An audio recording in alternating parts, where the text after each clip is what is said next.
주님께서 부르지 아니하시면 나올 자 없다고 말씀하셨는데 수많은 자들 가운데 택하셔서 우리를 주의 앞으로 부르시고 하나님 자녀 삼아주시며 영원한 생명의 길을 걸어가게 하신 아버지 하나님께 감사 찬송 올려드립니다. 하나님, 이 길이 얼마나 복된 길인지 깨닫게 하셔서 우리가 세상을 기웃기웃하지 아니하고 오직 믿음의 길을 아버지 하나님 고집스럽게 걸어가게 하여 주시옵소서. 세상이 우리를 향해서 얼마나 많은 유혹을 하고 있습니까? 그것에 넘어지는 사람도 많습니다. 그것에 마음이 흔들리는 사람도 있고 또 그것 때문에 세상과 주님 앞에 한 발씩 걸쳐 있는 사람들도 있습니다. 그러나 우리는 온전하고 순전하게 믿음의 길을 걸어갈 수 있도록 성령님 역사하여 주시옵소서. 주님, 우리의 자녀들 어디에 있든지 지켜주시고 그들도 또한 믿음의 순전한 길을 걸어갈 수 있도록 도와주십시오. 어쩌면 우리보다 그들이 더 세상에 세찬 그 유혹의 앞에 서 있을 수 있습니다. 주님, 수많은 음란함과 또 세상의 그 쾌락과 그것들이 우리의 자녀들 앞에 눈앞에 어른거린다 할지라도 오직 십자가 바라보고 믿음의 지요 온전케 하시는 이인 예수만 바라보며 우리 앞에 있는 즐거움을 위해서 십자가를 참으셨던 주님을 기억하며 걸어 나아갈 수 있는 믿음의 담대함들을 허락하여 주시옵소서. 세상을 이기는 그리스도인 되어지게 하여 주옵소서. 성령님이 함께 하실 줄 믿사오며 예수님 이름으로 기도드립니다. 아멘. 할렐루야. 우리는 더욱 우리의 자녀들이 세상에서 성공하기를 위해서 기도할 게 아니라 정말 세상에서 순전한 그리스도인들 되기를 위해서 기도해야 될 줄로 믿습니다. 자, 오늘 말씀은 에스겔서 함께 보겠습니다. 에스겔 19장 1절부터 끝절까지 교독합니다. 너는 이스라엘 고관들을 위하여 애가를 지어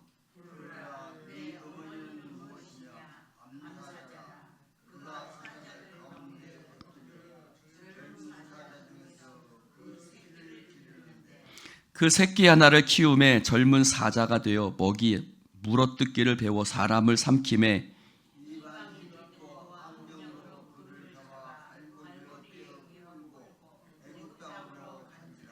암사자가 기다리다가 소망이 끊어진 줄을 알고 그 새끼 하나를 또 골라 젊은 사자로 키웠더니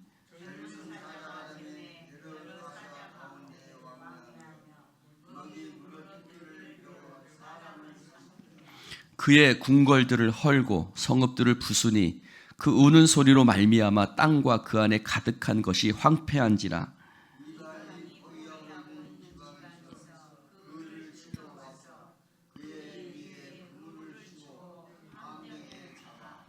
우리에 넣고 갈고리를 꿰어 끌고 바벨론 왕에게 이르렀더니 그를 옥에 가두어 그 소리가 다시 이스라엘 산에 들리지 아니하게 하려 함이라.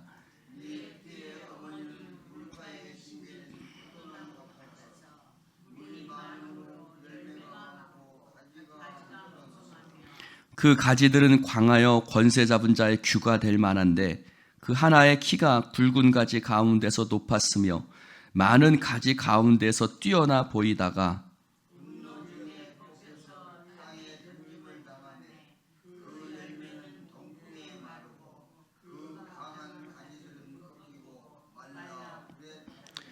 이제는 광야 메마르고 가물이 든 땅에 심어진 바 되고 불이 그 가지 중 하나에서부터 나와 그 열매를 태우니 권세 잡은 자의 규가 될 만한 강한 가지가 없도다 하라.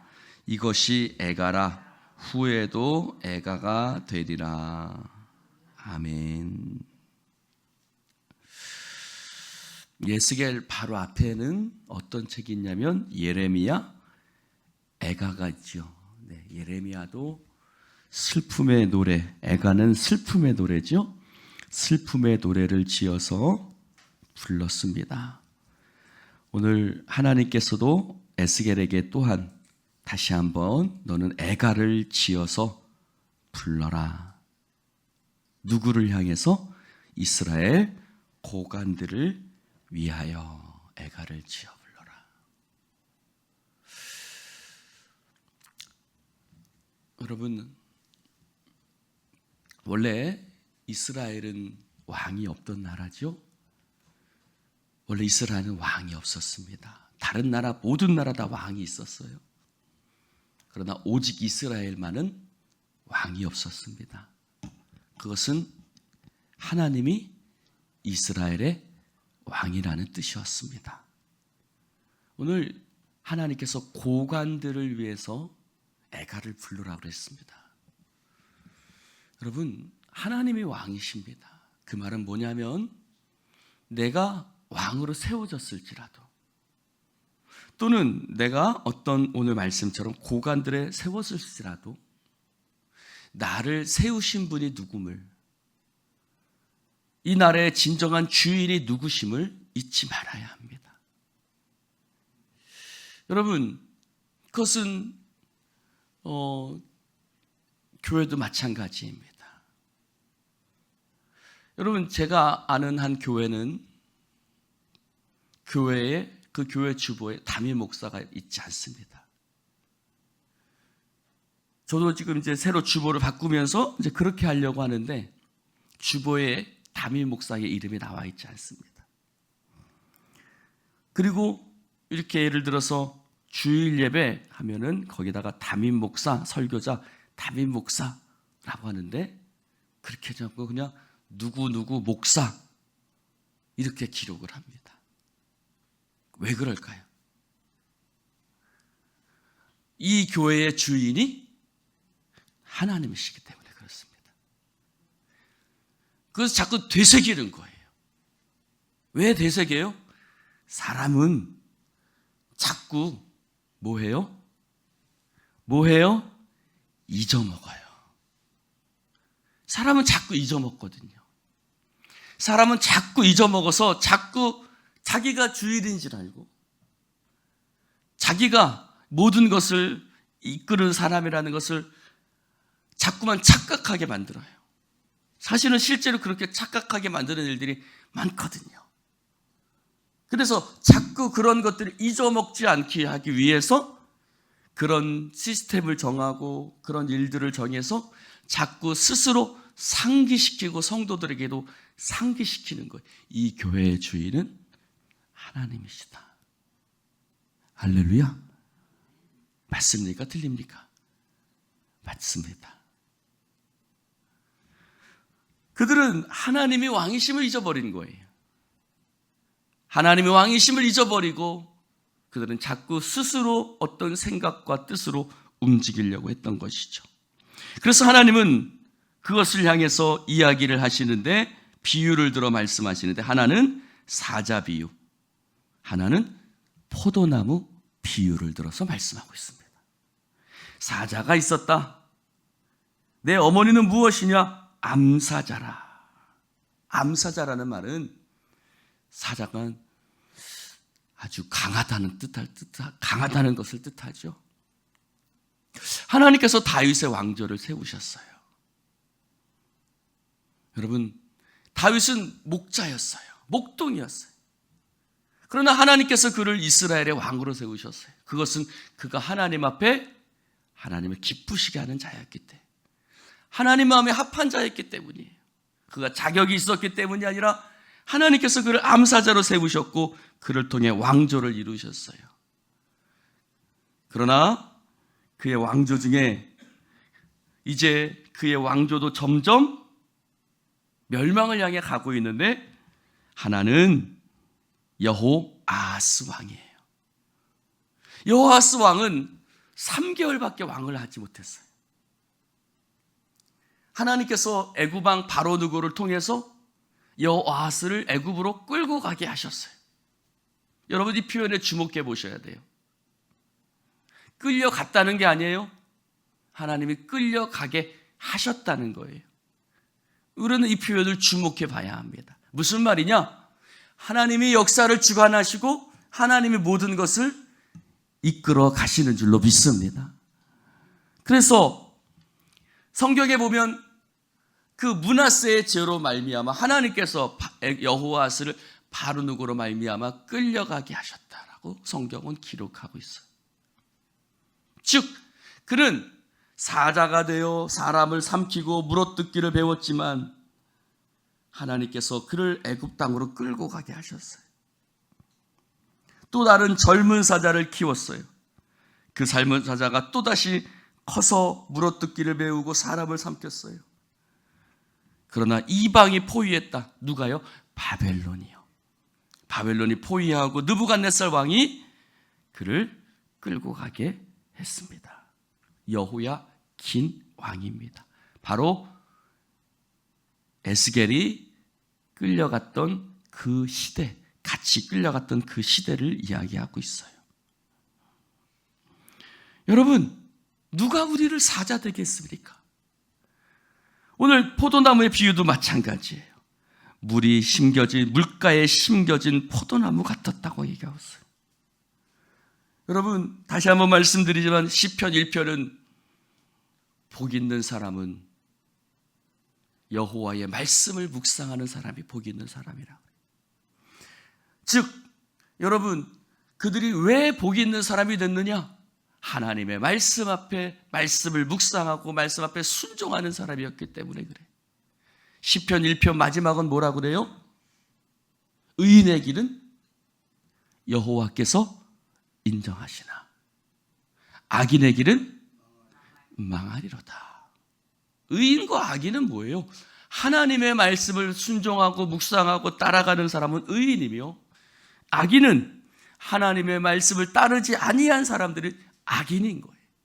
착하다, 착하지 않다라는 뜻이 아니에요.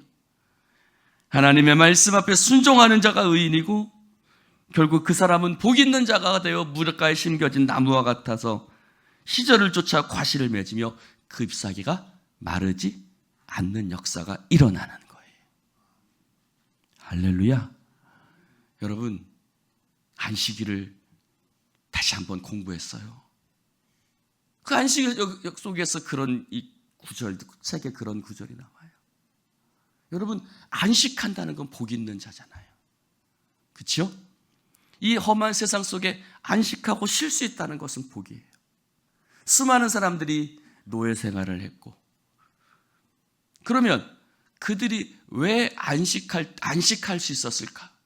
그것은 그들이 하나님 말씀에 순종했기 때문에 그들은 안식할 수 있는 거예요. 할렐루야. 무슨 말이에요? 하나님 말씀에 순종하는 자만이 세상을 이기는 자고 하나님 말씀에 순종하는 자들만이 세상에 복이 있는 자인 줄로 믿습니다. 그러나 그들은 오늘 말씀해 보니까 11절에 권세 잡은 자의 규가 될 만하다. 굵은 가지 가운데서 높았고 뛰어났도다요 그랬어요.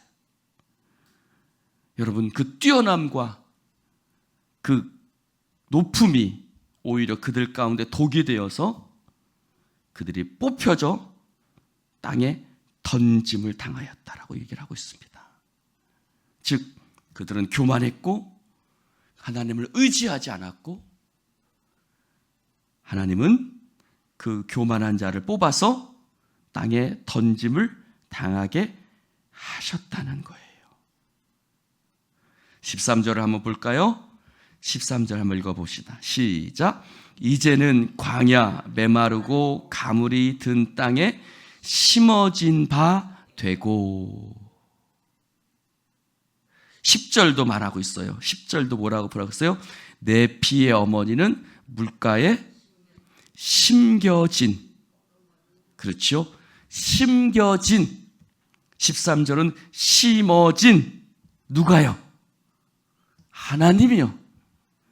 그들을 물가에 심겨진 포도나무 같게 하신 분도 하나님이시고 그들을 가물이 든 땅에 심어진 바 되게 하시는 분도 하나님이세요.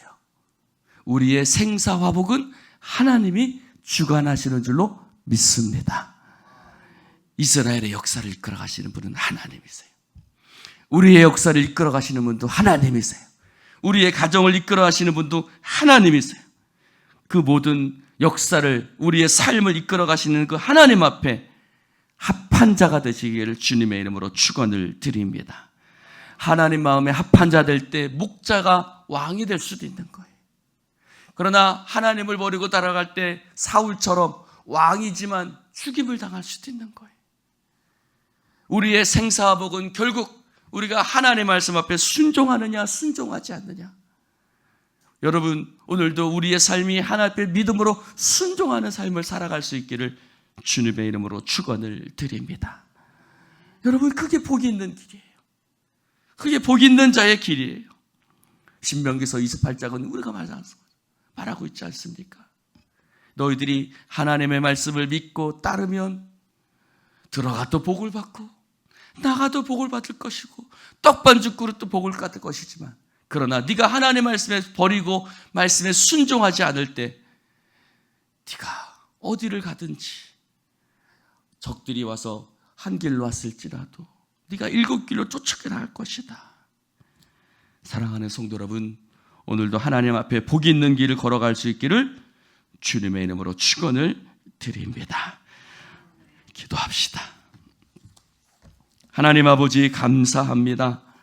오늘도 주님 말씀을 함께 나눌 수 있도록 축복해 주시니 감사합니다. 주여, 복 있는 자의 길을 걸어가게 하여 주시옵소서. 오늘도 믿음으로 살아가게 하여 주시옵소서. 하나님, 우리의 뛰어남이 어디에서 오는 것임을 깨닫게 하소서. 하나님이 주시는 것임을 깨닫게 하소서. 하나님, 복 있는 자는 하나님 안에 있을 때 복이 있는 자요, 하나님을 벗어나면 그 복이 끊어짐을 깨닫게 하소서. 주여, 오늘도 우리의 삶 가운데 함께 하신 주님을 바라보게 하시고 오늘도 함께 그 믿음의 길을 걸어가게 하여 주옵소서. 감사합니다. 우리와 함께 하시는 예수님 이름으로 축복하며 기도드리옵나이다. 아멘.